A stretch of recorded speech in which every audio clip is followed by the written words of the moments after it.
Hypertension यानी blood pressure का नाम सुनते ही दो नंबर आपके सामने आ जाते हैं, एक ऊपर व एक नीचे लिखा होता है। आइए जानते हैं क्या खेल है इन नंबर का, क्यों हाइपरटेंशन को साइलेंट किलर कहते हैं, हाइपरटेंशन के लक्षण तथा कारण क्या हैं, हाइपरटेंशन यानी बीपी को सीरियस क्यों लेना चाहिए, इसके क्या कॉम्प्लिकेशन हैं, नॉर्मल ब्लड प्रेशर कितना होता है, रूल्स ऑफ हाउस क्या कहता है। इन सब बातों को जानने के लिए वीडियो को अंत तक देखिए। सबसे पहले बात करते हैं हाइपरटेंशन क्या होता है। ब्लड प्रेशर वह प्रेशर है जो खून द्वारा नसों पर लगाया जाता है जिनमें वह दौड़ता है जब वह दिल से पंप किया जाता है। अब जो आप ऊपर वाली वैल्यू देखते हो वह है सिस्टोलिक ब्लड प्रेशर, यानी जब दिल धड़कता है यानी हार्ट जब बीट करता है तो उसमें जो प्रेशर खून नसों की दीवारों पर लगाता है उसे सिस्टोलिक ब्लड प्रेशर कहते हैं। यह ऊपर अंकित किया जाता है। अब बात करते हैं डायस्टोलिक ब्लड प्रेशर की, जो नीचे अंकित किया जाता है। यह वह प्रेशर है जो खून नसों की दीवारों पर तब लगाता है जब हार्ट रेस्टिंग पोजीशन में होता है यानी रिलैक्सिंग पोजीशन में होता है। अब हम बात करते हैं ब्लड प्रेशर की कैटेगरीज के बारे में। नॉर्मल ब्लड प्रेशर वह ब्लड प्रेशर होता है जिसमें सिस्टोलिक ब्लड प्रेशर 120 यानी जब दिल धड़कता है उस समय का प्रेशर 120 तथा रेस्टिंग पोजीशन यानी डायस्टोलिक ब्लड प्रेशर 80 होता है। प्री हाइपरटेंसिव स्टेज वह स्टेज होती है जब सिस्टोलिक ब्लड प्रेशर 120 से लेकर 139 तक होता है तथा डायस्टोलिक 80 से लेकर 89 तक।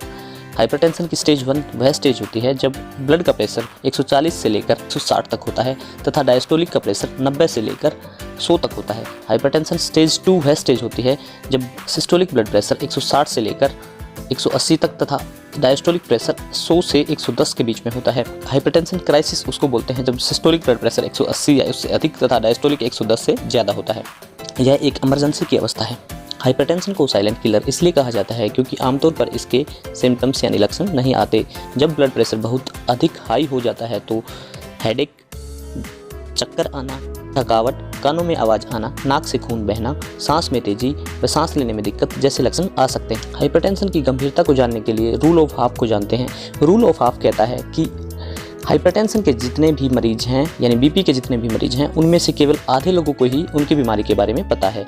जिन आधे लोगों को पता है कि वो बीपी के मरीज हैं उनमें से केवल आधे लोगों को ही ट्रीटमेंट मिलता है।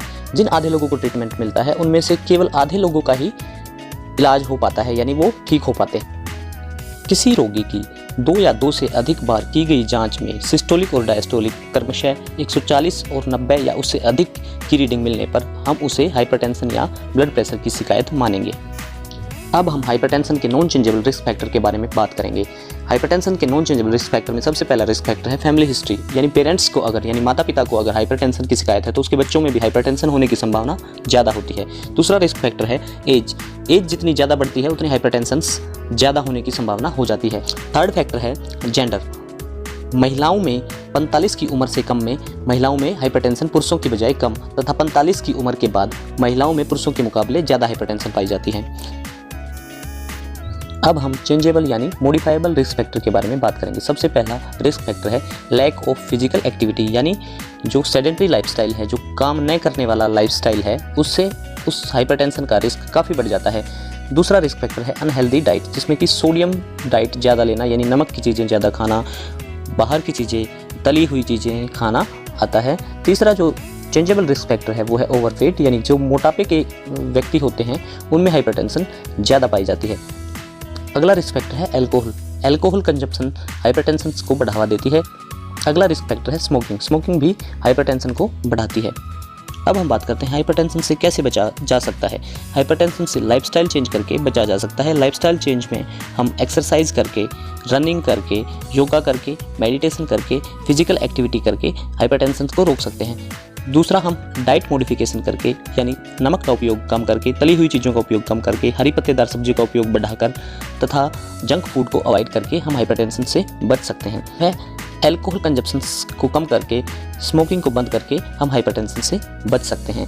रेगुलर जांच करवाकर हम हाइपरटेंशन से उत्पन्न होने वाले खतरों जैसे कि लकवा लगना, गुर्दे का फैल होना, दिल का दौरा आदि समस्याओं से बचाव कर सकते हैं।